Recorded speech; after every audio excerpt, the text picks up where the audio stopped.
ব্যাংককে বিমস্টেক সম্মেলনের ফাঁকে বাংলাদেশের প্রধান উপদেষ্টা অধ্যাপক ডক্টর মোহাম্মদ ইউনূস ভারতের প্রধানমন্ত্রী নরেন্দ্র মোদীর সঙ্গে দ্বিপাক্ষিক বৈঠক করেছেন। বৈঠকে ভারতের প্রধানমন্ত্রী নরেন্দ্র মোদীকে একটি বিশেষ ছবির ফ্রেম উপহার দিয়েছেন বাংলাদেশের প্রধান উপদেষ্টা ডক্টর ইউনূস। ছবিটি ২০১৫ সালে।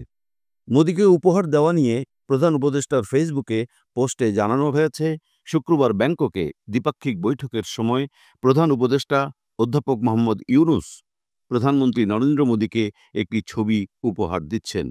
ছবিটিতে প্রধানমন্ত্রী নরেন্দ্র মোদী ৩রা জানুয়ারি ২০১৫ সালে মুম্বাইয়ে অনুষ্ঠিত ১০২তম ভারতীয় বিজ্ঞান কংগ্রেসে অধ্যাপক ইউনূসকে স্বর্ণপদক প্রদানের কথা বলা হয়েছে।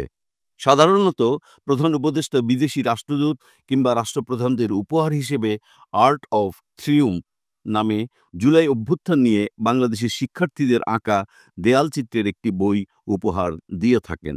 তবে এবারের ব্যতিক্রমটি দেখা গেল নরেন্দ্র মোদীর ক্ষেত্রে। তবে ডক্টর ইউনূসের কাছ থেকে তার হাত দিয়েই দেওয়া একটি উপহারের এমন ছবি পেয়ে বেশ উচ্ছ্বসিত দেখা গেছে ভারতের প্রধানমন্ত্রীকে। ছবি তোলার সময় মোদীর মুখে হাসি ছিল চোখে পড়ার মতো। এর আগে মোদীর সঙ্গে দীর্ঘ বৈঠকে ক্ষমতাচ্যুত সাবেক প্রধানমন্ত্রী শেখ হাসিনার প্রত্যর্পণ, সীমান্ত হত্যা বন্ধ ও তিস্তা নদীর পানির ন্যায্য হিস্যা চেয়েছেন প্রধান উপদেষ্টা।